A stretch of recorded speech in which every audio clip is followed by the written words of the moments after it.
Mesdames et messieurs, chers collègues, chers étudiants, chers amis, mon nom est Philippe Burin, je suis le directeur de l'Institut de hautes études internationales et du développement. Et je suis très heureux de vous accueillir pour cette conférence de clôture du festival Histoire et Cité, auquel notre institut participe depuis la création du festival. Et je salue la présence de Pierre Souiri, notre collègue, directeur du festival.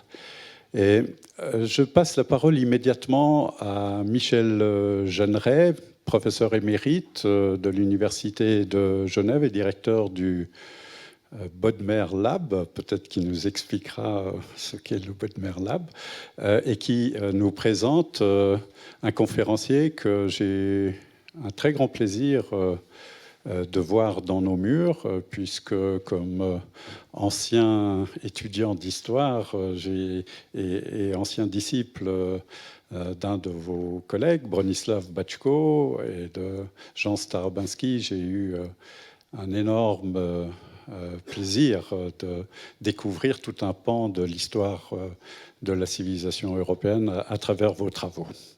Michel. Merci. C'est un honneur et un bonheur d'accueillir Robert Darnton ce soir à Genève, venu d'Amérique et pourtant connu à travers toute l'Europe, comme ici à Genève, comme le loup blanc, à la fois comme un grand savant et un inspirateur. L'un des titres de la réputation de Robert Darnton et de notre reconnaissance est la réflexion qu'il mène depuis longtemps dans les médias sur la mutation des moyens de communication aujourd'hui et la place centrale qu'il occupe dans le débat contemporain sur l'avenir du livre. Très vite, dans les années 1980, Robert Darnton a pris la mesure de la révolution numérique et au lieu de se voiler la face, comme faisaient beaucoup de ses collègues, en Europe notamment, il a pris le parti de la nouveauté, mais à condition qu'elle profite au plus grand nombre.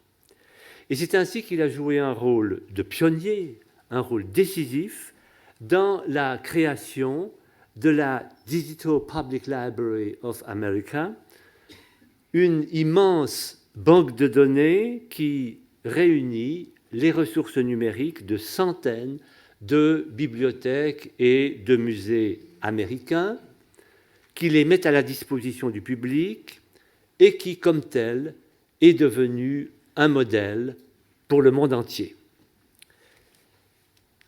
Les articles fameux de Robert Darnton depuis des décennies dans le New York Review of Books, son autorité comme directeur général des bibliothèques de Harvard, ont contribué à porter sa voix à travers la galaxie des gens du livre et nous aident à analyser avec lucidité, avec distance, la mutation digitale.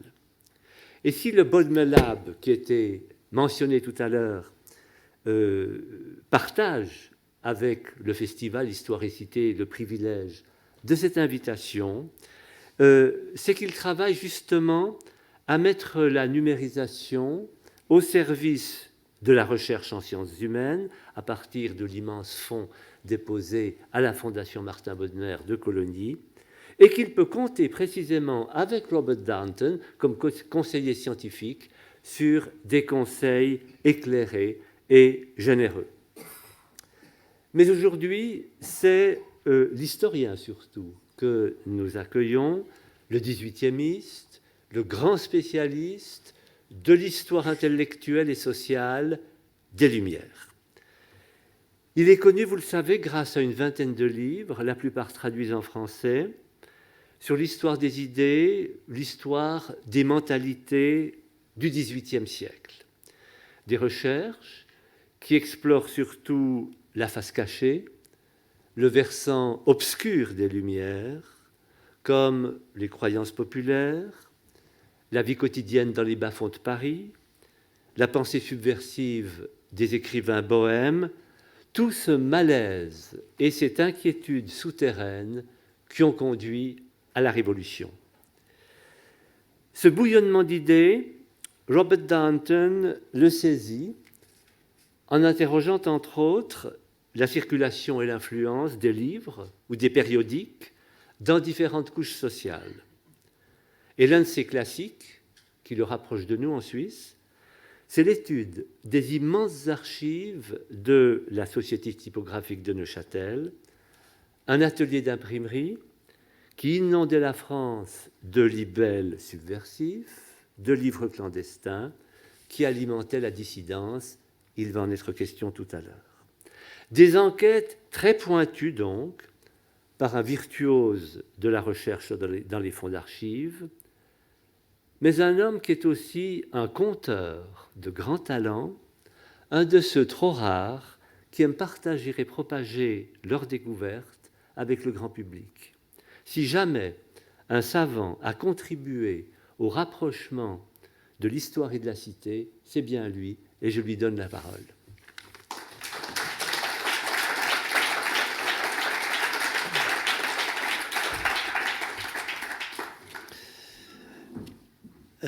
Monsieur Souris, Monsieur Burin, cher Michel Jeanneret, mes amis de la Fondation et du Bodmer Lab, Mesdames, Messieurs, merci de cette invitation qui m'honore. Je suis ravi d'être de retour à Genève. Et il me semble que le thème de notre festival Histoire et Cité, c'est-à-dire croire et faire croire, se prête parfaitement à l'histoire du livre, notamment le livre au XVIIIe siècle, car le siècle de Voltaire, pendant ce siècle, la plupart des livres qui se vendaient en France étaient des contrefaçons. Et les contrefaiseurs faisant croire aux acheteurs qu'il s'agissait d'éditions originales, c'était exactement le jeu que nous étudions dans ce festival. Les libraires coopéraient souvent avec ce commerce illicite car ils y trouvaient, bien sûr, un bénéfice important, mais ils s'en plaignaient aussi. Et leur correspondance, j'ai lu 50 000 lettres des libraires du XVIIIe siècle, cette correspondance abonde en injures comme pirates, corsaires et bandits. Aux yeux de la direction de la librairie de Paris, Genève, Lausanne et Neuchâtel passent pour des antres de la piraterie, car les éditeurs suisses contrefont systématiquement les livres imprimés avec privilège du roi en France. Je vais vous parler d'une de ces maisons d'édition, la seule dont les archives ont survécu, la Société typographique de Neuchâtel, STN. Et pour vous la présenter, j'esquisserai un portrait de son directeur principal, Frédéric Samuel d'Osterwald. Il n'a rien de l'air d'un Jean Bart. Il est banneret, ancien maître bourgeois en chef, ancien directeur du collège de Neuchâtel, homme de lettres et secrétaire de la Société du Jardin, où se rassemble le gratin de la ville de Neuchâtel. Il possède une belle maison près du lac et des vignes hors de la ville. Il sort en calèche. Il est grand-père, riche, estimé, surnommé la bouche d'or. Pourquoi? À cause de ses prouesses oratoires. Et quand il prend la parole dans les séances du Grand Conseil, du Petit Conseil et des 4 ministres de Neuchâtel, il se consacre surtout à la défense, et je cite ces manuscrits, des droits, exemptions et privilèges de la bourgeoisie. Fin de citation. Un drôle de pirate, ce bon bourgeois qui attaque les privilèges en France et les défend chez lui. Ce paradoxe tient à la nature de la librairie sous l'Ancien Régime et il nous oblige, je crois, à repenser les notions de contrefaçon et de propriété intellectuelle. Le copyright n'existe pas au XVIIIe siècle, sauf en Angleterre, législation de 1710. Le commerce de livres français et allemand est gouverné en principe par la notion de privilège, qui relève surtout de l'autorité souveraine et qui n'a que faire du génie de l'auteur malgré les prétentions de Diderot et de Lessing. Le règlement général de la librairie française du 30 août 1777 est formel, je cite, « Le privilège en librairie est une grâce fondée en justice ». Fin de citation. Et loin de reconnaître les revendications des libraires-éditeurs, le roi refuse de, je cite encore, convertir une jouissance de grâce en une propriété de droit. Fin de citation. Le statut légal du livre dérive du bon plaisir du roi, ainsi que le proclament les textes des privilèges imprimés dans chaque ouvrage. Mais la grâce du roi de France n'a pas de force en Suisse. Son plaisir, son bon plaisir ne s'étend pas à Neuchâtel. Osterwald peut reproduire et vendre les textes de livres français autant qu'il veut sans enfreindre la loi à laquelle il est soumis chez lui et sans blesser un droit de propriété dont le concept est rejeté par le roi de France lui-même. Si les éditeurs français le traitent de contrefacteur ou de pirate, il peut répondre qu'il travaille pour le roi de Prusse, littéralement. Le souverain de la principauté de Neuchâtel et Valangin était Frédéric II, le roi de Prusse. Alors, nous sommes dans une situation importante et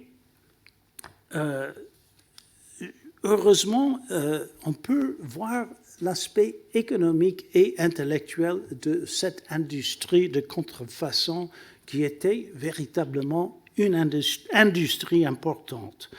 Les intérêts économiques ne se taisent pourtant pas devant les formalités de la jurisprudence française. La direction de la librairie à Paris est un jeu de lobby où les gros écrasent les petits. Au XVIIe siècle, les grands libraires parisiens ont monopolisé les privilèges et ont dominé le monde de l'édition à tel point que les libraires de province ont cherché refuge dans le commerce des contrefaçons tirées de l'étranger, notamment de Genève. Tout un système d'alliance s'est tissé entre les maisons d'édition qui entouraient la France et leurs clients à l'intérieur du royaume. Au XVIIIe siècle, Amsterdam et Rouen, Genève et Lyon, Avignon et Marseille forment des réseaux de production et de distribution dressés contre les grandes maisons qui règnent à la chambre syndicale de la communauté des libraires et des imprimeurs de Paris. Heureusement, les archives de la STN nous permettent de répondre à cette question que je trouve fascinante. Qu'est-ce que c'est que de contrefaire un livre? Quels étaient les procédés? Quelle était la façon de penser le marché du livre chez les pirates? La censure fait refluer la plupart des livres des philosophes à l'étranger, c'est connu. Mais l'essentiel du commerce illégal est composé de contrefaçons. Je calcule que les contrefaçons représentent au moins la moitié des livres diffusés en France entre 1750 et 1789. C'est donc une industrie importante. Mais comment fonctionne-t-elle? En quoi précisément consiste le travail d'un pirate à l'époque de Voltaire? Donc, je vais tâcher de répondre à ces questions en consultant les archives de la STN. En contrefaisant les livres, les Neuchâtelois se placent au point stratégique où l'offre se joint à la demande et où le marché littéraire se laisse analyser avec une précision particulière. Quand un éditeur imprime un livre sur manuscrit, il parie au pifomètre.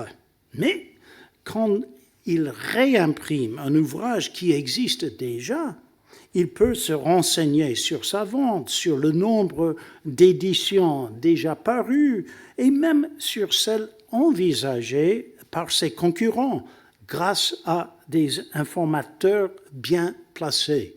L'espionnage industriel existait au XVIIIe siècle. Mais il s'agit en effet de market research, une véritable science économique enseignée aujourd'hui dans des écoles de commerce. C'est une science peu exacte, mais exigeante, puisque le contrefacteur étudie le marché rigoureusement en pesant toutes sortes d'informations. La STN tire l'essentiel de son information de sa correspondance, qu'elle appelle l'âme du commerce. Et cela, c'est, je trouve, toujours très important. Les éditeurs étaient bien informés grâce à des lettres qui arrivaient par douzaines tous les jours. Ces lettres arrivent à flot, expédiées par des libraires établis dans toutes les villes de France et d'ailleurs de l'Europe. Ayant recueilli les demandes de leurs clients, les libraires envoient commission sur commission, accompagnés souvent de commentaires. Parfois, ils conseillent la STN de réimprimer les livres qui ont le meilleur débit chez eux. Quelques-uns vont jusqu'à s'engager par avance à acheter un certain nombre des ouvrages qu'ils recommandent. Par exemple, Antoine Péris-Duluc, un des libraires les plus importants de Lyon, propose d'entrer, et je cite sa lettre, des marchés particuliers pour de gros nombres de certains livres dont nous vous aurions conseillé l'impression relativement au débit qu'ils ont en France. Fin de citation. Il est vrai que les avis se contredisent et qu'un livre qui se vend bien à Montpellier peut être un four à Bordeaux et un garde-magasin à Lille. Mais la STN sonde les marchés régionaux par le moyen de commis voyageurs et elle engage des agents astucieux à lui envoyer des rapports sur le marché parisien. Après plusieurs années d'exercice, elle arrive à tamiser tous ces renseignements et à faire une idée assez exacte de la demande en littérature. D'après Abraham Bossé de Luz, l'associé principal d'Osterwald de la STN, la STN se dirige par, je cite, le calcul, science démonstrative. Fin de citation. La contrefaçon est donc une véritable science au XVIIIe siècle. Le terme ne me paraît pas déplacé ni anachronique. J'irai plus loin. Je dirais que le contrefacteur au XVIIIe siècle faisait le même travail que certains historiens de la littérature aujourd'hui. Il cherchait une réponse à la question posée il y a longtemps par Daniel Mornay, que lisaient les Français? La réponse n'est pas facile, hélas, parce qu'elle est dispersée dans les 50 000 lettres des archives de la STN. Et quand on les a lues dans leur totalité, on a du mal à en dégager une vue d'ensemble.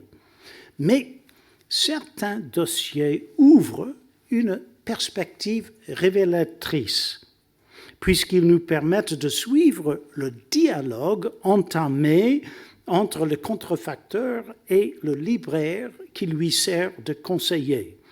Et les débats épistolaires aboutissent parfois à des conclusions. On peut donc reconstruire le raisonnement qui mène à une décision, contrefaire ou ne pas contrefaire, et de cette façon de cerner la logique derrière l'édition d'un livre. Penchons-nous sur un dossier exceptionnel, celui de Pierre Gosse Jr. et Daniel Pinet, libraire grossiste à La Haye et originaire de Genève. C'est une maison importante qui fournit d'autres libraires en France, aux Pays-Bas, en Grande-Bretagne. Gosse, qui tient la plume, connaît le marché comme sa poche, ayant traité depuis 30 ans avec les éditeurs les plus importants, depuis Gabriel Kramer à Genève à Marc-Michel Rey à Amsterdam. Il est assez conservateur dans ses jugements puisqu'il pense à prendre sa retraite en 1769, mais il sait flairer une bonne affaire et il n'hésite pas à conseiller la STN quand elle lui demande son avis.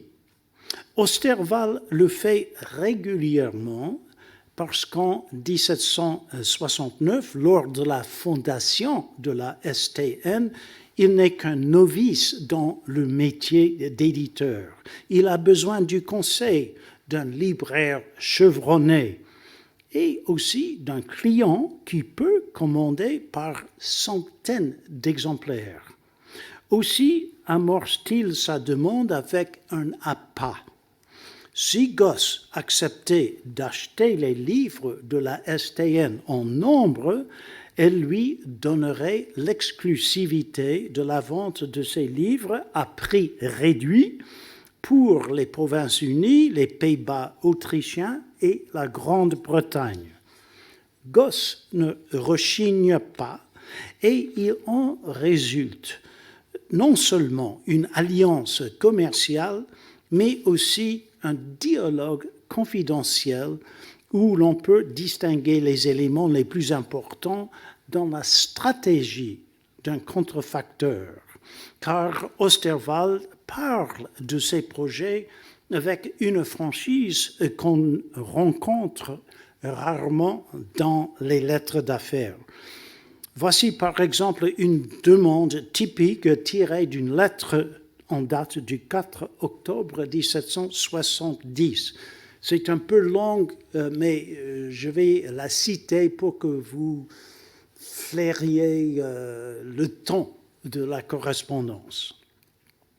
Le devoir bien agréable que nous nous sommes imposés d'avoir l'honneur de vous communiquer non seulement nos entreprises, mais encore nos vues et nos projets, selon que vous nous l'avez permis, joint au cas distingué que nous faisons de vos sages conseils, qui sont notre boussole, ne nous permettent pas de vous laisser ignorer qu'ayant appris qu'il paraissait depuis peu à Paris un ouvrage intéressant que l'on assure être très bon sous le titre de « Traité des bêtes à laine », un volume in quarto avec figure, et considérant d'un côté qu'un tel ouvrage est d'une utilité générale et de l'autre que le haut prix de l'édition de Paris ne permet qu'à un petit nombre de personnes d'en faire l'acquisition, nous serions inclinés à le réimprimer tout de suite en format octavo ou in 12 et sans figure, dont nous croyons que l'on peut bien se passer pour des objets que chacun a journellement sous les yeux. Les moutons. Mais comme nous n'entreprenons rien sans avoir pris votre avis, nous vous prions, messieurs, de vouloir bien nous marquer dans quelle mesure vous voudriez y entrer. C'est plein de rhétorique de cette façon, et c'est ainsi que s'exprime un pirate au XVIIIe siècle. Sous la rhétorique fleurie, on distingue le raisonnement commercial. Osterwald ne vise pas une œuvre magistrale par un Voltaire ni un Rousseau, mais un livre pratique destiné au grand public. Pour réussir son coup, il propose une édition bon marché, en petit format et sans illustration. Et pour se couvrir du côté des frais de production, il veut s'assurer par avance d'une bonne commande. Gosse est capable de commander 100, 500, voire 1000 exemplaires d'un ouvrage à la fois. Il a acheté les 3/4 de l'encyclopédie d'Yverdon que Fortuné Barthélemy de Félix tire à 2500. Mais le traité des bêtes à laine ne l'intéresse pas. Je cite, « Nous ne pensons point par sa nature qu'il sera de grand débit, répond-il. Et à vous dire vrai, nous ne pouvons point vous conseiller d'en faire la réimpression. Nous pensons au moins que vous n'y trouverez pas votre compte. » Fin de citation. Pourtant, il se laisse tenter par un autre livre que la STN lui propose en même temps. Je cite, « Nous sommes charmés d'apprendre que l'histoire de Charles Quint par William Robertson, en traduction française, ne tardera pas à vous parvenir. Ce sera certainement une excellente entreprise. » Fin de citation. Donc, il y a un va-et-vient de propositions, tout un dialogue sur la demande littéraire. En discutant des projets d'édition, on saute vite d'un genre à un autre. La préoccupation essentielle est de flairer la demande. Dans une série de lettres expédiées entre février et mars 1770, Osterwald demande l'avis de Gosse sur 7 contrefaçons envisagées par la STN. Je vais vite vous en parler, mais vous aurez, je crois, l'impression de ce dialogue continuel entre l'éditeur et le libraire. La gamme des genres est énorme. Un traité sur l'inoculation, une traduction des Sermons to Young Women par James Fordyce, une histoire de la poésie espagnole par Louis Joseph Velázquez, un traité de jurisprudence, Le droit des gens par Émeric de Vattel, et 2 recueils littéraires, une, je cite, une collection de tous les auteurs dramatiques du théâtre français depuis Corneille jusqu'à nos jours, et une autre collection de tous les meilleurs contes moraux et philosophiques faite avec goût sous le titre d'amusement de société. Fin de citation. C'est absolument typique des livres qu'on considère à cette époque. En les passant en revue, Gosse pèse chacun, puis se prononce sans embâge. Il ne veut plus de livres sur l'inoculation parce que le marché en est inondé depuis longtemps. Les sermons de Fordyce, par contre, lui paraît de bon débit. Il en prendra 250 exemplaires. Il refuse de passer une commande pour le livre sur la poésie espagnole puisqu'il ne le connaît pas, et je cite, « Nous ne voulons point acheter chat en poche ». Le traité de Vattel est excellent, mais, je cite, « Comme les libraires de l'aide ont acquis par l'impression de la première édition ce que nous appelons ici le droit de copie et non le privilège que nous respectons saintement entre nous dans la librairie d'Hollande, ce droit de copie, nous n'en pouvons point faire l'entreprise en ce pays. Gosse est prêt à collaborer à la contrefaçon de livres imprimés en France, mais il respecte les droits de ses collègues en Hollande, où le concept de propriété intellectuelle n'est pas la même. Quant aux 2 recueils, il les déconseille.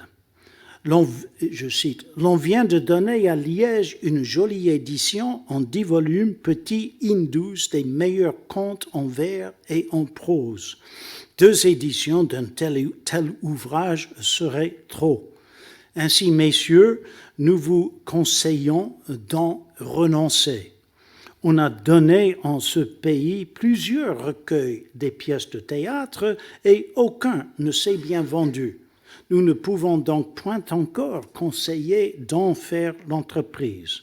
Vous pouvez bien certainement mieux employer vos presses. » Résultat, la STN abandonne toutes ses entreprises sauf les sermons de Fordyce, dont la commande en avance de 250 exemplaires fait pencher la balance en faveur d'une édition.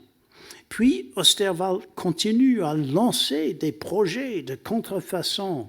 Que pense Gosse du voyage en Sibérie par l'abbé Chapt, un livre, je cite, qui peut plaire à tout le monde et qu'on peut réduire de 4 à 2 volumes en retranchant des détails savants. Gosse ne mord pas. Mais Osterwald revient à la charge en insistant sur la description curieuse et nouvelle qu'il donne de la Sibérie et du Kamtchatka, que les mœurs et les usages des Russes. Ne vous paraît-il pas, comme à nous, que, vu surtout qu'il est aujourd'hui tant question des Russes, qu'un tel livre se vendrait au mieux? Gosse convient qu'Osterwald a raison, mais il refuse de passer une commande parce que Marc-Michel Rey, son allié à Amsterdam, a fait une édition du même livre en 4 volumes octavo. Donc tout le monde est informé des éditions des autres. La solidarité des grands libraires hollandais se dresse comme une barrière contre les spéculations des Suisses. L'édition neuchâteloise du voyage en Sibérie est morte. Mais Osterwald déborde d'autres projets. Un dictionnaire des animaux? Non, dit Gosse. C'est une entreprise que nous vous déconseillons absolument. Une description des glaciers de Suisse? Non, non plus. C'est un ouvrage bien curieux, mais que peu de personnes achètent aujourd'hui. Une réfutation du système de la nature par Jean de Castillon? Non.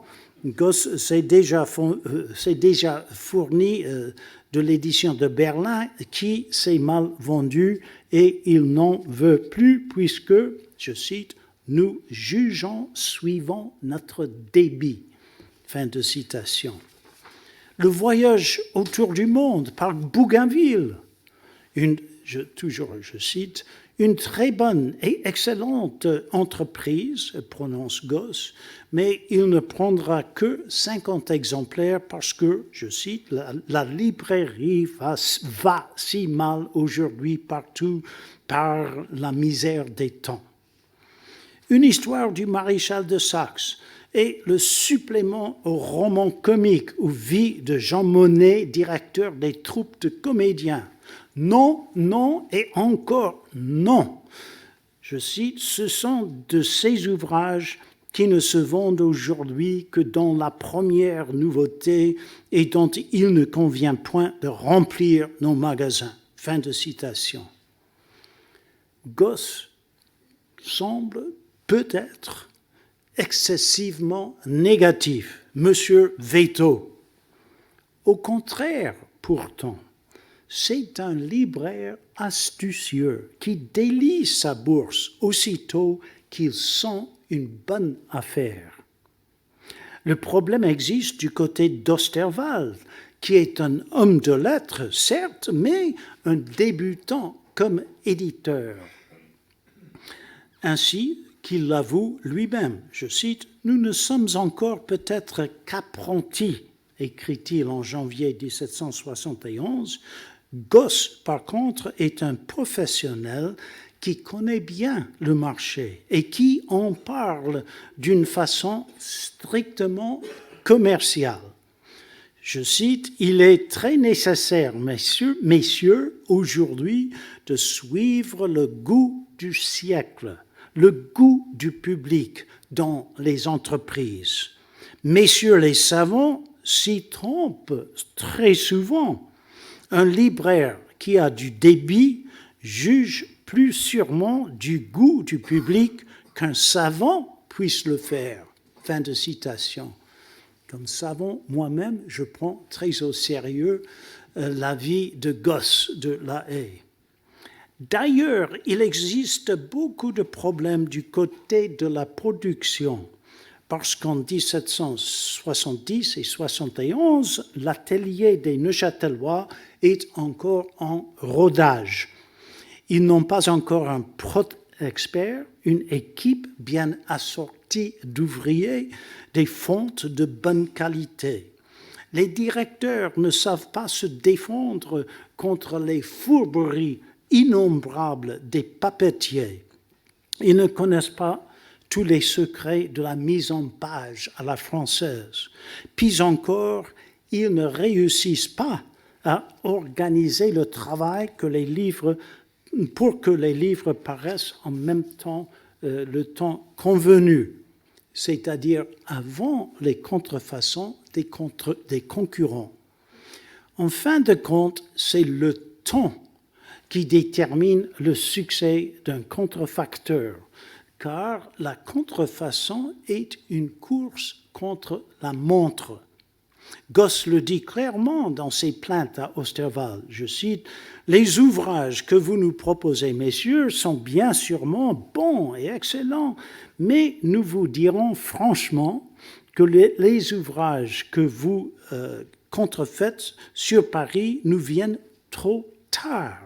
Et bien après que les Parisiens en ont rempli ce pays-ci et l'Angleterre, par où il arrive que ce que nous pourrions prendre de vous ne fait que remplir nos magasins. » Fin de citation.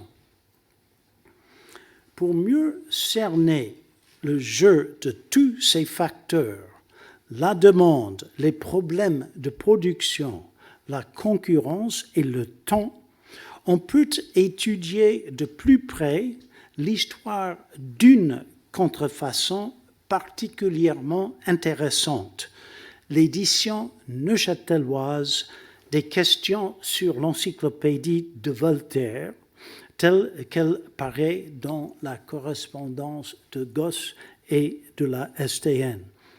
C'est une spéculation importante, 9 volumes in octavo, qui domine les affaires de la STN pendant les premières années de son existence, et c'est le dernier grand ouvrage de Voltaire.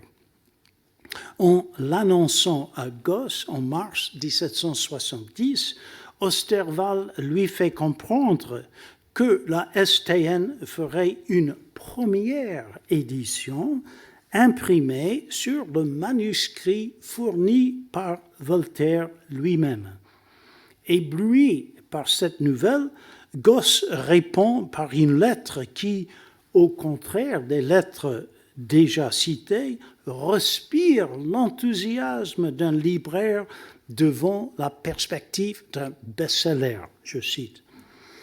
Nous y avons vu avec surprise que M. de Voltaire, à l'âge de 70 ans, en fait il avait 77 à cette époque-là, travaille avec une diligence et une assiduité inconcevable à un ouvrage considérable, qu'il s'agit d'une nouvelle encyclopédie à la Voltaire, corrigeant celle qu'on a et renfermant tout ce que sait et pense l'auteur.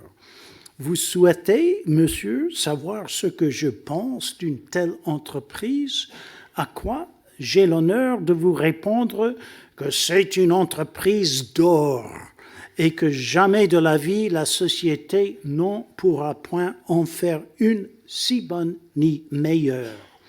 Je vous dirai de plus que dès à présent, nous voulons bien vous assurer que nous nous engageons d'en prendre un grand nombre. Certainement, monsieur, comme vous le dites bien, cet ouvrage contiendra des choses nouvelles, curieuses et extraordinairement fortes, et sera enlevé à tout prix au moment de son apparition. Il y aura des défenses à craindre, et l'ouvrage ne pourra guère être vendu publiquement, mais le débit en sera plus prompt et plus considérable. Infailliblement, la société fera un grand coup. Fin de citation.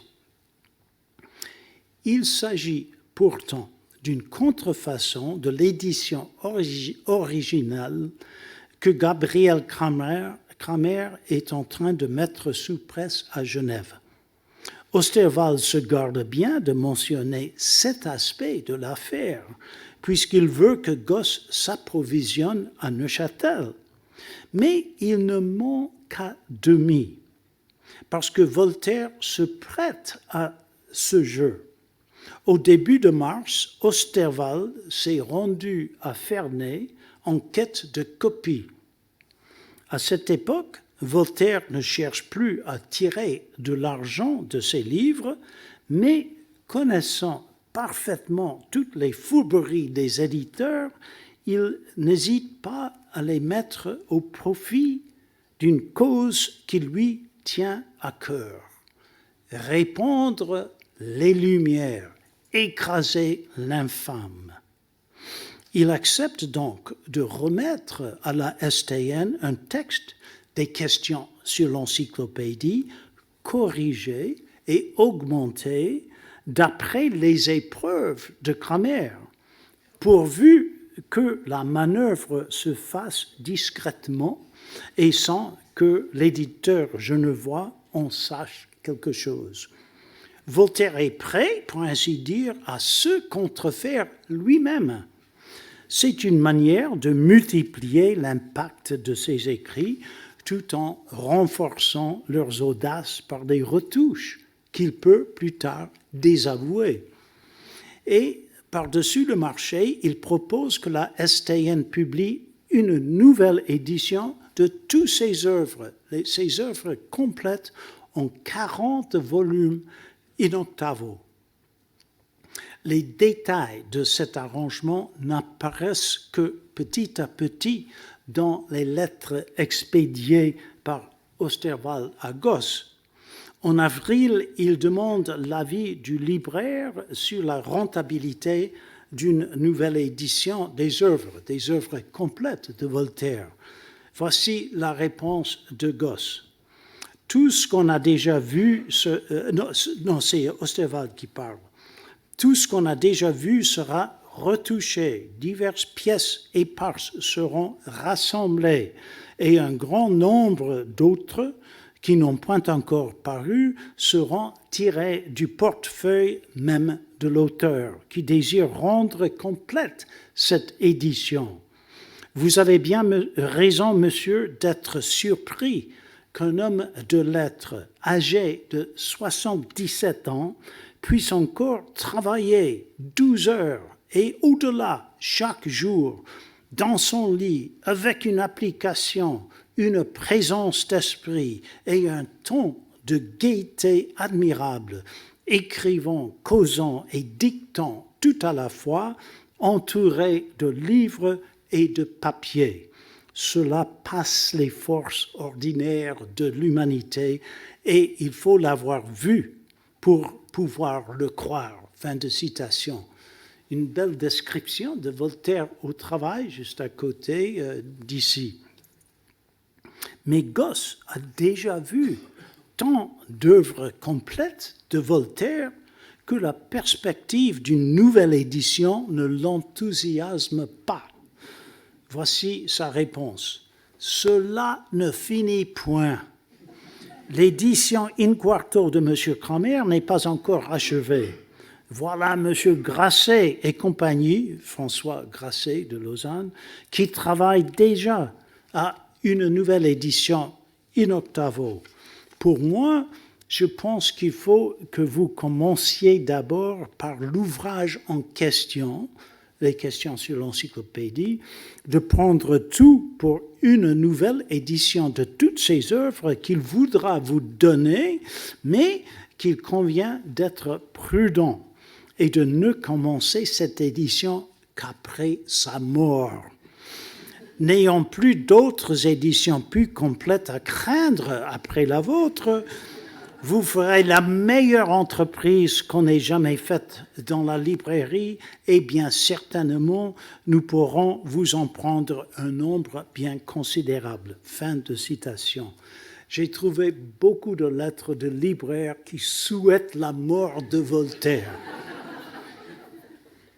Les libraires se méfient de Voltaire parce que, en modifiant ses écrits et en multipliant les éditions, ils dégoûtent leurs clients. Personne ne veut acheter une nouvelle édition légèrement retouchée d'un livre qu'on a déjà payé cher. Toute la librairie attend donc avec impatience la mort du grand homme qui mettra fin à cette instabilité fâcheuse des textes, mais qui n'adviendra que 8 ans plus tard. Osterwald se plie au conseil de Gosse et la STN concentre toutes ses forces sur les questions sur l'encyclopédie. Combien d'exemplaires Gosse veut-il commander par avance ? 500, répond-il. Que 500 ? Osterwald semble déçu, mais il écrit la commande au livre des commissions et il annonce en août qu'il attend le premier volume corrigé par l'auteur et l'édition de la STN doit paraître peu après celle de Cramer, je cite, « sur laquelle elle aura la supériorité ». Fin de citation. Et ce qui est encore plus beau, Osterwald vient de recevoir 2 feuilles d'épreuves qui contiennent le mot « Dieu ». La matière y est très bien traitée, avec sagesse, avec force, et entièrement sur le ton que cet homme célèbre sait donner à tout ce qu'il écrit. Dès demain, ces 2 feuilles seront sous presse, et vous en aurez des premiers. Ce sera un échantillon de notre édition pour le papier et le caractère, et cela puisse se vendre séparément comme une brochure. » Fin de citation. C'est du bon baratin, mais le message publicitaire en cache un autre. Il s'agit d'une contrefaçon. Gosse répond avec indignation. « Nous étions dans la ferme persuasion que vous imprimeriez cet ouvrage seul sur le manuscrit. Ici, c'est bien différent. Cramer sera le premier en date, et il convient bien absolument que vous fassiez grande diligence pour que votre édition suive de bien près celle de Cramer, sans quoi ça sera moutarde après dîner. » Il n'annule pas pour autant sa commande. D'ailleurs, l'édition neuchâteloise coûte beaucoup moins cher que celle de Genève. 1 sou la feuille ou 23 sous 6 deniers pour le tome 1 contre 35 sous demandés par Cramer. Osterwald le rassure. La STN peut travailler aussi vite que Cramer et notre édition a, sur celle de Genève, l'avantage d'être revue, corrigée et augmentée par l'auteur, qui a fait sur notre copie des changements assez considérables. Fin de citation.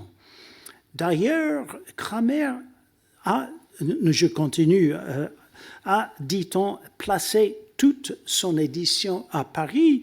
Et qu'est-ce qu'une édition d'un ouvrage de ce genre sortant de la plume du plus fameux écrivain de notre siècle? Osterwald ne pense plus à une édition des œuvres complètes.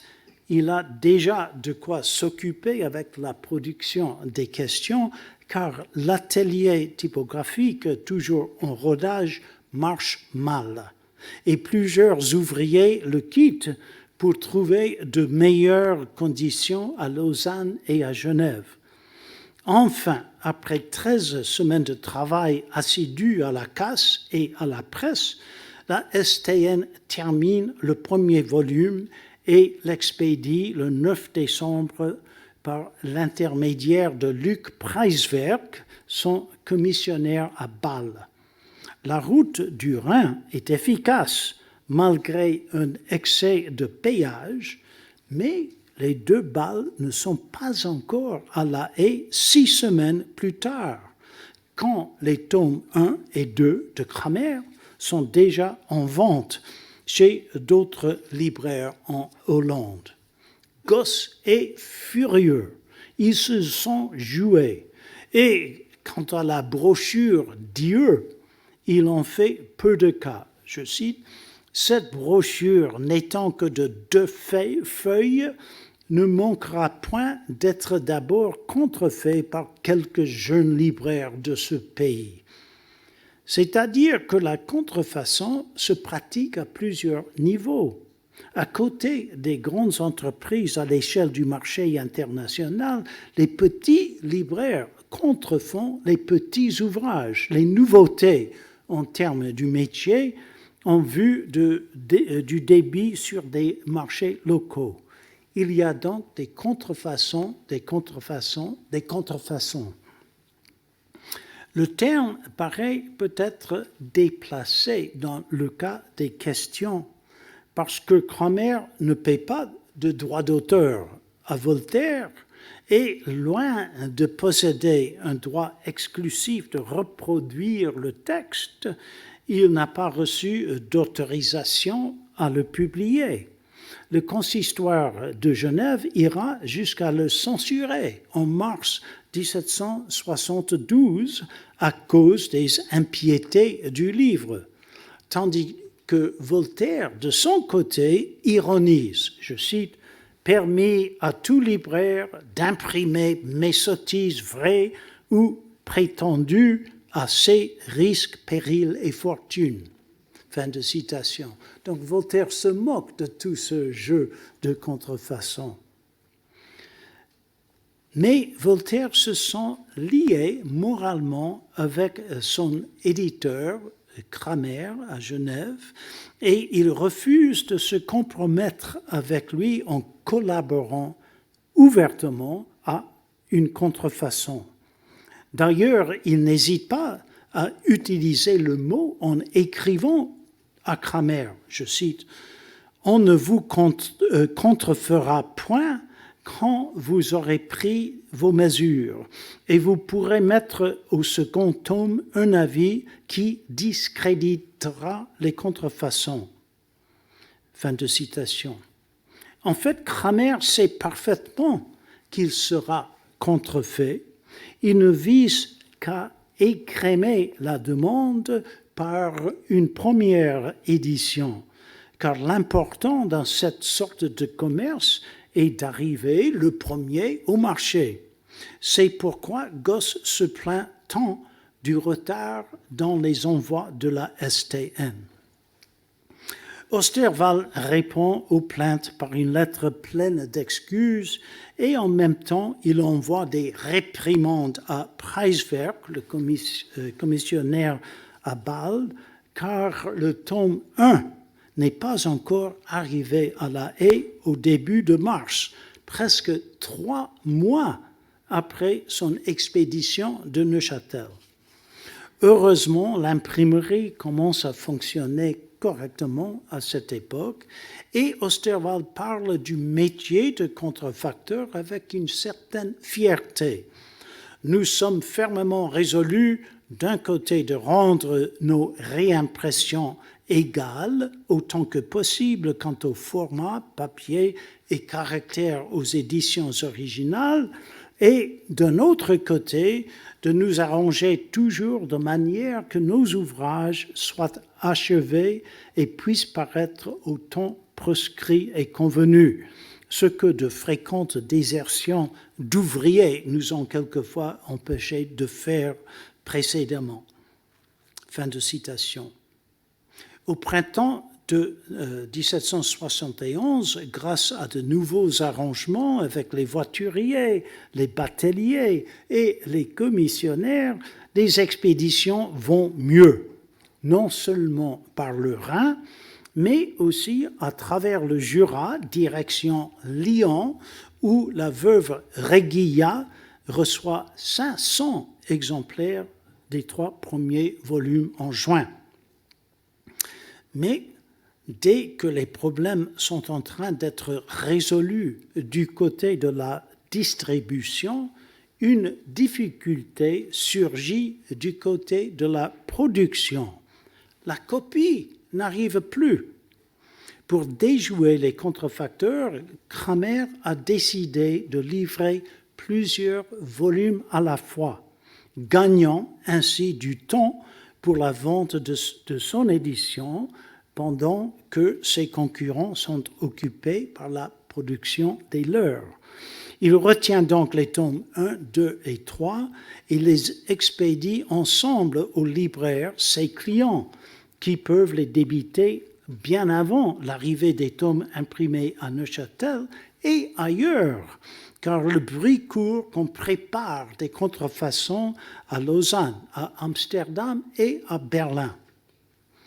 Cette manœuvre ne gêne pas Osterwald, qui procure sa copie en forme d'épreuve envoyée directement de Ferney, grâce à des arrangements combinés avec le personnel de la maison, où il a été introduit par Élie Bertrand, le confident de Voltaire et l'oncle de Jean-Élie Bertrand, co-directeur de la STN. Voltaire ferme l'œil à ces ruses. Il accepte même d'ajouter quelques notes aux épreuves. De là les corrections et augmentations dont Osterwald s'est vanté dans sa correspondance avec Gosse. Mais Osterwald en parle de la même façon dans une lettre circulaire envoyée le 3 septembre 1770 aux clients de la STN. C'est transformer une entente secrète en une campagne publicitaire dont Cramer est bientôt informé. Cramer s'en plaint à Voltaire. Voltaire désavoue toute complicité avec les Neuchâtelois et le flot de la copie s'arrête brusquement. Désespéré, Osterwald envoie lettre sur lettre à Ferney, à Voltaire, à son secrétaire principal, Jean-Louis Vanière, qui se déclare prêt à faire suivre les épreuves si on lui récompense par 12 exemplaires gratis. À Joseph-Marie Duret de Morson, autre secrétaire, qui fonctionne comme espion. Au père Adam, le compagnon de Voltaire, qui intervient du côté de Madame Denis, et à Madame Denis elle-même, la nièce et la favorite de Voltaire, qui penche en faveur des Neuchâtelois sans trop oser auprès de son oncle. Ferney est une usine infernale où tout le monde se torture pour tirer profit du Nestor, comme Voltaire est appelé par ses secrétaires. Pour sa part, le Nestor n'ignore pas ses intrigues, mais il se laisse courtiser par les agents de la STN en 1770-71 parce qu'il est mécontent du travail de Cramer. Préoccupé par la production d'une nouvelle édition in-folio de l'encyclopédie, Cramer néglige son édition des œuvres de Voltaire et surveille mal l'impression des questions. Voltaire trouve tant de fautes typographiques dans les 3 premiers tomes des questions qu'il écrit, je cite, « Nouvelle édition », c'est pour Neuchâtel, « soigneusement purgée des fautes typographiques dont les autres fourmillent ». Ça, à la tête des épreuves qu'il envoie à Neuchâtel. La STN reprend donc son travail et s'efforce à pacifier Gosse, qui se plaint des délais, de la mauvaise vente et aussi du produit, parce que, malgré les assurances d'Osterwald, il ne trouve pas de différence importante entre la contrefaçon et l'édition originale. Arrivé au tome 8, Osterwald annonce que l'ouvrage touche à sa fin, puisqu'il n'y aura qu'un dernier tome à faire, et il se félicite d'une note manuscrite à l'article « Superstition » qui ne se trouve pas dans le texte de Cramer. Mais Gosse ne se laisse pas impressionner. Je cite, « Nous sommes fâchés d'apprendre que M. de Voltaire ne finit point les questions avec le tome 8 et qu'il y aura encore un 9e volume. Cet ouvrage devient pesant et jusqu'ici nous en sommes, messieurs, bien mauvais marchands, ayant encore 450 exemplaires au magasin. » Fin de citation. La mauvaise humeur de Gosse ne se limite pas à la vente des questions parce que ces lettres expriment un dégoût croissant du commerce de livres en général.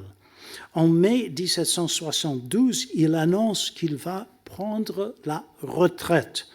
Je cite, « La librairie est aujourd'hui sur un pied. Le débit des bons livres est si chétif que nous ne savons plus ce qui convient. Les bons livres restent souvent en magasin et les bagatelles se débitent. » Fin de citation. Les questions sur l'encyclopédie appartiennent indubitablement à la catégorie des bons, mais, insiste Gosse, cet ouvrage, quoique du grand Voltaire, n'a peu ou point de débit. Il règle son compte et se retire du commerce en décembre 1773. À la fin de sa carrière, Gosse avait peut-être perdu les pédales, puisque son fils, Pierre-Frédéric, qui lui succède, reprend la librairie sur un autre pied. Les lettres du fils respirent l'énergie d'un jeune homme qui veut pousser ses affaires. Ils vont toutes les questions et on commande davantage. 6 exemplaires en février 1775, 6 en mars et 30 en mai.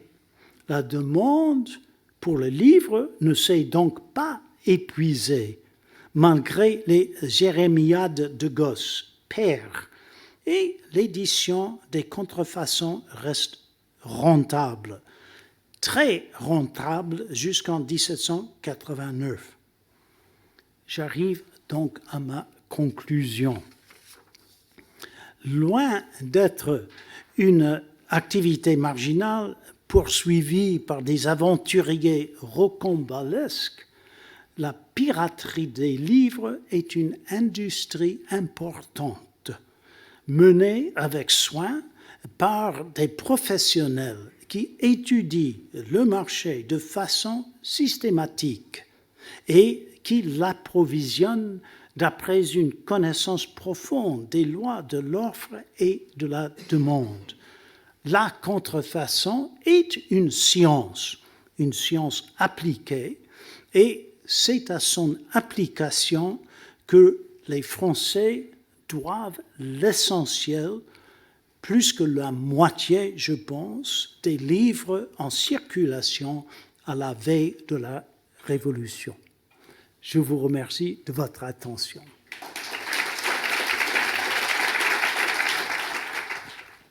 J'aurais une première question. Il semble, d'après ce que vous nous dites, que en fait, cette maison d'édition n'avait pas véritablement ce qu'on appellerait aujourd'hui une ligne éditoriale, un programme, disons une idéologie ou des ambitions d'ordre politique ou social qui orientent leur choix. Oui, ça fonctionne, vous m'entendez? Ce n'est pas un Maspero, ce n'est pas une maison d'édition spécialisée notamment dans la publication et la diffusion des Lumières. J'ai beaucoup cherché dans ces 50 000 lettres des indications d'une sorte d'engagement idéologique. Je ne l'ai pas trouvé. Au contraire, j'ai trouvé beaucoup d'expressions comme, je cite Bosset de Luz, un des directeurs, « l'argent, le grand mobile de tout ». Ce sont des capitalistes qui ont voulu faire de l'argent, mais le faire en répondant à la demande. Et c'est là, pour moi, l'intérêt de ces archives, parce que pour nous autres historiens de livres, nous voulons savoir quelle était la demande et comment est-ce qu'elle a été satisfaite.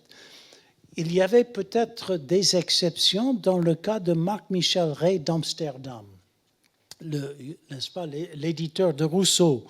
Nous avons sa correspondance avec Rousseau, ils étaient très liés, mais en fait, nous avons peu de lettres de Marc-Michel Rey, et il me paraît très possible qu'à côté de Rousseau, il faisait toutes sortes d'autres choses. Donc, je ne vois pas de libraire, d'éditeur engagé, je vois plutôt un capitaliste assez farouche.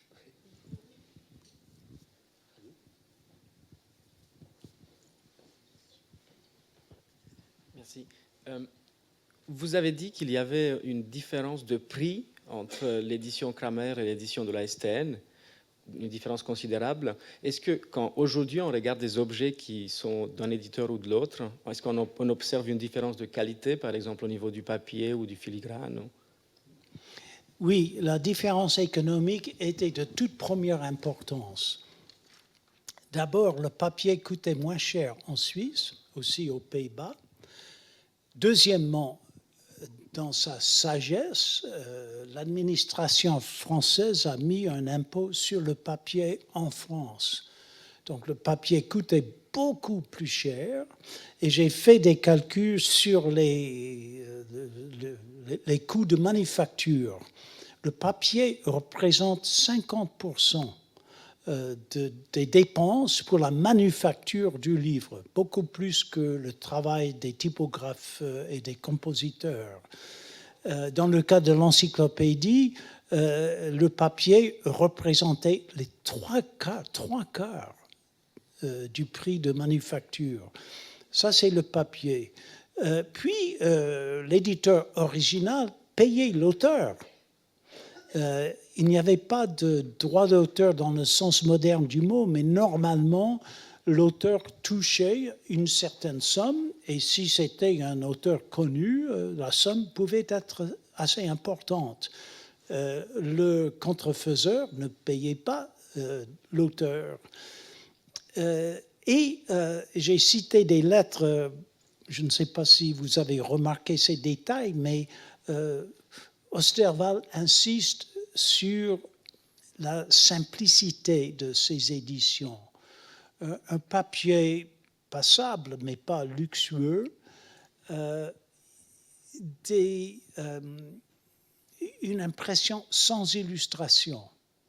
Il va réduire le nombre de volumes très souvent. Il déteste ce qu'il appelle, c'est à mes yeux très calviniste peut-être, le luxe typographique. On élimine tout luxe typographique pour produire des éditions bon marché et pour toucher un grand public français et européen. Monsieur, vous avez dit à la fin... Attendez peut-être le micro. La maison... La maison de contrefaçon de Neuchâtel a arrosé le marché français. Alors, cela étant, la question que je me pose, comment on réagit les spécialistes à Paris? Alors, pas du côté de la justice, mais les collectionneurs, les bibliophiles, comme le marquis de Paumy, qui a établi une collection des premières éditions.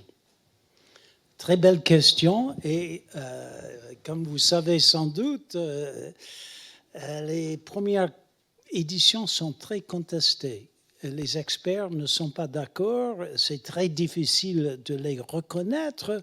Il y a beaucoup d'études sur les symboles typographiques, n'est-ce pas, les dessins, mais ça ne mène pas à des conclusions définitives.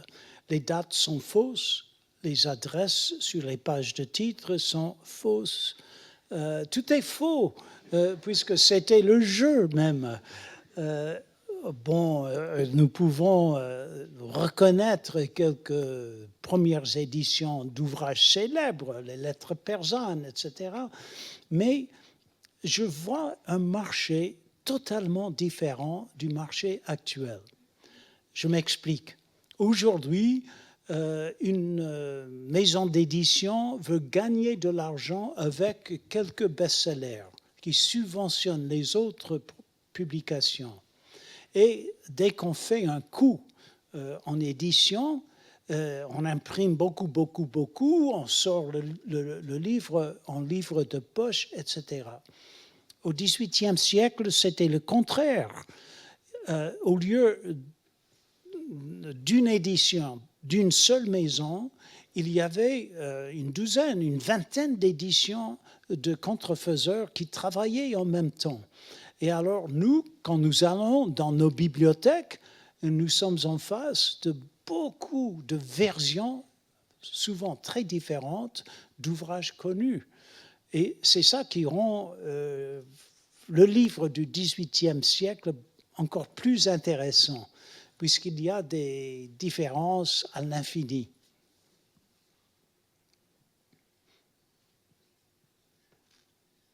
Monsieur.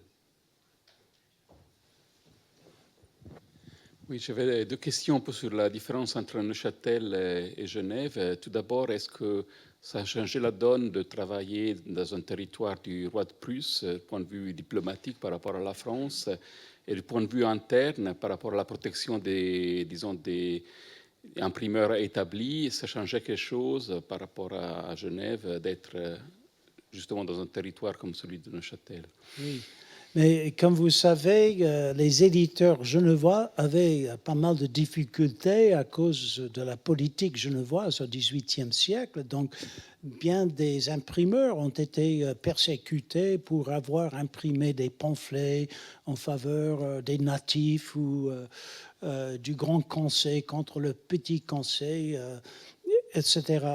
Donc, il y avait une censure à Genève des pouvoirs importants, mais même chose à Neuchâtel. Les 4 ministres étaient comme des censures.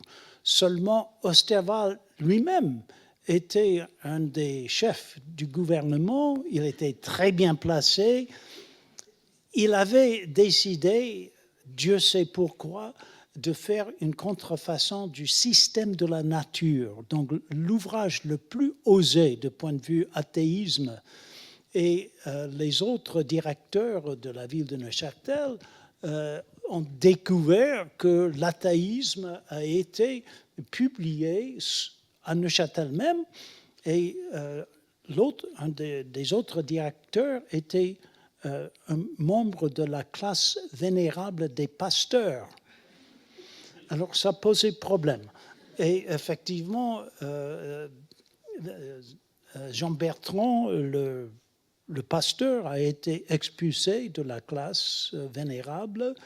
Osterwald a dû renoncer à son titre de banneret, mais ça s'est arrangé après un peu, et il a expliqué que c'était des ouvrages pour des Français. On n'allait pas les vendre en Suisse, surtout à Neuchâtel. Donc, il y avait des autorités, il y avait des problèmes politiques, mais Genève était quand même extraordinaire. Et non seulement quand on considère de grands éditeurs comme Cramer ou de Tourne, mais des petits éditeurs, les frères Théron, je ne sais pas si vous les connaissez, ou Caillet, c'était des spécialistes dans des ouvrages pornographiques, séditieux et irreligieux, et parfois les trois à la fois. Et il y avait tout un commerce d'échange.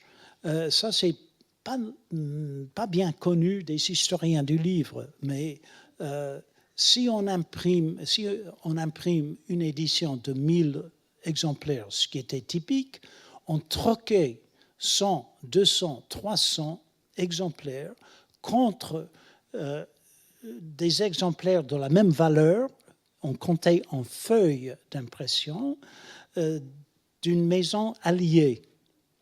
Et on avait le choix dans le fond de ces maisons alliées.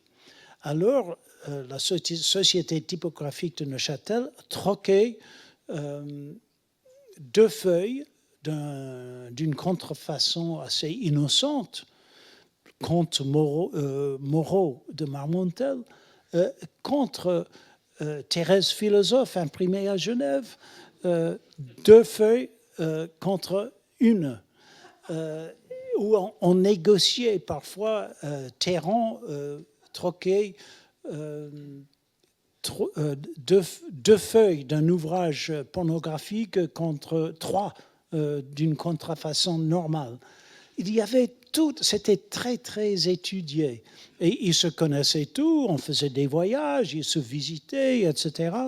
Et moi, j'adore les dossiers de Genève, que je vais faire un autre livre là-dessus, mais ils étaient prêts à imprimer n'importe quoi. Mais ce sont les petits gens, hein, et ils étaient mis en prison de temps en temps, mais ils sortaient et ils continuaient de plus belle.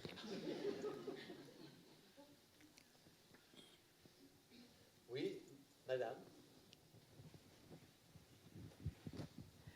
C'est peut-être un pour continuer un petit peu sur cette ligne de ces imprimeurs, donc ils avaient des aspirations plutôt capitalistes et on dirait l'esprit d'aventure, mais est-ce que c'était vraiment une activité aussi profitable dans l'ensemble? Et aussi, on va dire, qui est-ce qui risquait plus, l'imprimeur ou le libraire? Parce que l'imprimeur, il fallait qu'il avance des fonds pour la production, et le libraire, pareil, il se retrouvait avec ses livres dans ses magasins, les livres non débités. Oui, je pense que j'ai bien entendu, mais dites-moi si je ne réponds pas correctement. J'ai pu suivre l'augmentation du prix en suivant les étapes de la diffusion. Donc, il fallait payer le commissionnaire qui se chargeait de la distribution du livre, mais il y en avait plusieurs. Et les commissionnaires à Frambourg coûtaient souvent très cher. Il y avait aussi les contrebandiers. Et ça pour les livres philosophiques, dont les livres imprimés par les frères Théron à Genève. Mais on ne les appelait pas contrebandiers, on les appelait assureurs, puisque c'était de véritables assureurs. Et si les paysans qui portaient les livres sur leur dos à travers le Jura étaient saisis par les agents de la ferme générale, les paysans étaient marqués à l'épaule par un fer brûlant, GAL, pour galériens, et ils ont été envoyés ramer dans les galères de Toulon pendant 9 ans. Tandis que l'assureur remboursait la valeur de la marchandise saisie par les agents de la ferme générale. Donc encore quelque chose qui ajoutait au prix. Et ensuite, l'autre étape du voyage, et finalement le livre arrive à Bordeaux, à Reims, à Paris, et normalement, bon, j'ai pas mal de calculs, mais sa valeur a doublé normalement. Mais ce n'était pas si cher que cela, parce que souvent un livre in octavo de 320 pages coûtait un livre tournoi pour le libraire. Pour le client du libraire, ça pouvait coûter 2 livres tournois. Eh bien, le salaire d'un ouvrier peu calé était d'un livre à peu près, parfois 35 sous.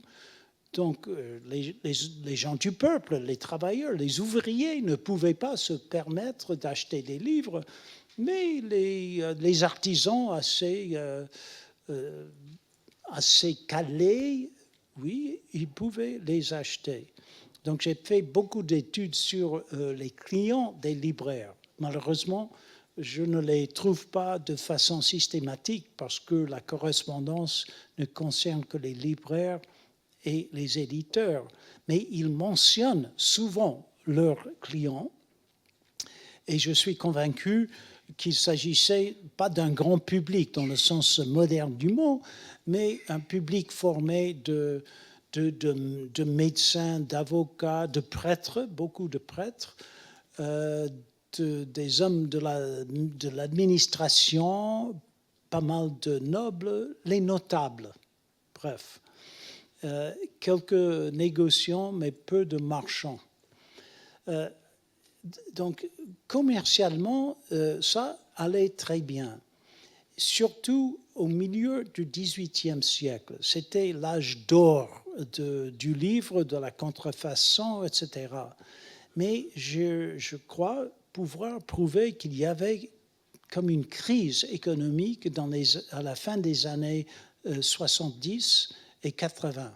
Parce que les lettres des libraires, ils se plaignent continuellement du mauvais temps. Quand Gosse prend sa retraite, il se plaint de cette façon. et beaucoup de libraires faisaient faillite. J'ai vu des banqueroutes un peu partout. J'ai cherché dans les archives des faillites à Paris. Il y a pas mal de libraires. Donc je pense que l'époque des Lumières était une belle époque pour faire de l'argent, et comme libraire, et comme éditeur, jusqu'à, mettons, 1777, 80. Alors, 2 personnes s'annoncent, ce seront les dernières questions. Monsieur derrière, d'abord. Vous avez parlé de la modernité économique, de la contrefaçon au XVIIIe siècle. Je voulais savoir quels sont les contrefacteurs du XXIe siècle, à l'âge numérique, où on trouve à peu près tout aujourd'hui sur Internet, simultanément à la production de livres, de l'écrit, avec l'illusion de la gratuité. Quels sont les acteurs qu'on pourrait comparer à ceux du XVIIIe siècle aujourd'hui? J'avoue que je ne suis pas expert de la contrefaçon d'aujourd'hui, mais si j'ose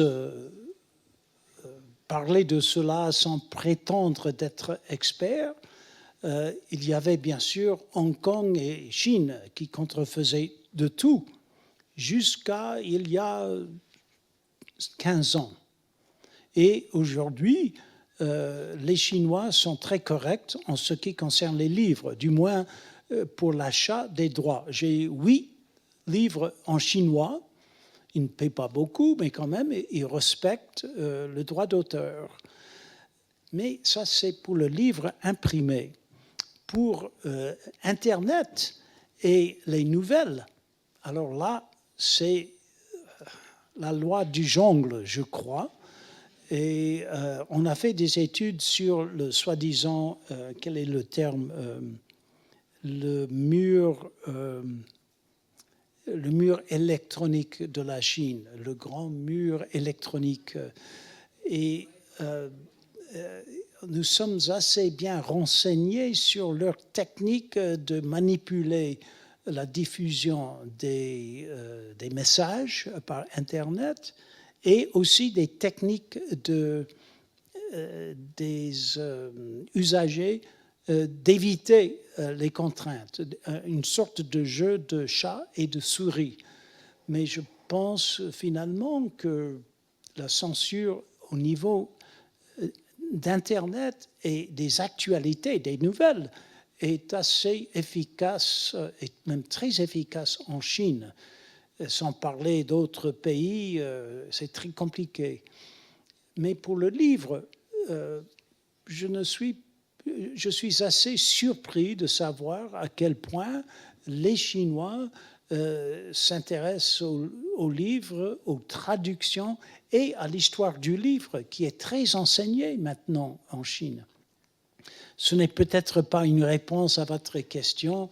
J'ai été contrefait moi-même en Inde. C'était plutôt un compliment, je crois. Monsieur. J'avais la même question sur la situation actuelle d'Internet. Oui, excusez-moi. Enfin, j'ai des collègues à Harvard qui étudient cela de près. Ils m'expliquent que c'est très compliqué, c'est très... on peut suivre, il y a des techniques de suivre les manœuvres du gouvernement chinois d'arrêter les renseignements, mais nous avons appris aux États-Unis aussi que presque chaque transaction est traquée par les services de renseignement. Et je vois cela comme une menace à la démocratie, qu'il y a des stocks d'informations sur chaque achat, chaque courriel, chaque transaction de chaque citoyen.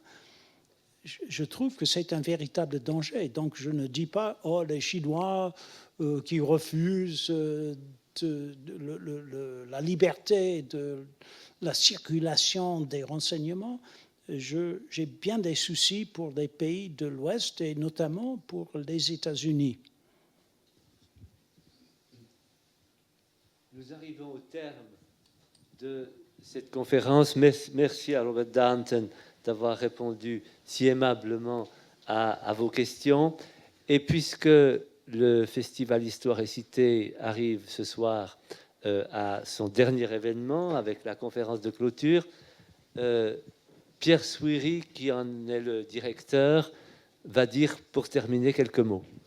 Oui, rassurez-vous, quelques mots seulement. D'abord pour remercier le professeur Darnton pour cette magnifique conférence de clôture. Merci d'être venu jusqu'à Genève, cette ville de Forban. Et merci pour cette conférence pleine d'humour également. Je suis vraiment très très heureux que cette conférence marque la clôture de ce festival Histoire et Cité, donc qui a démarré jeudi soir, qui, j'espère, est un grand succès. Merci également à Michel Jeanneret et au Bodmer Lab de nous avoir aidé à cette invitation, et puis bien sûr au Philippe Burin et au Graduate Institute qui a accueilli donc une partie du festival cet après-midi ici même. Voilà, le festival est terminé. J'ai quand même le bonheur de vous annoncer qu'une troisième édition, ça c'était la deuxième, pas la seconde, une troisième édition aura lieu l'année prochaine, en 2018, et que le thème de cette édition, c'est libre, donc la question de la liberté, de la libération. On hésite encore sur libre avec un point d'exclamation ou libre avec un point d'interrogation. Merci à vous tous.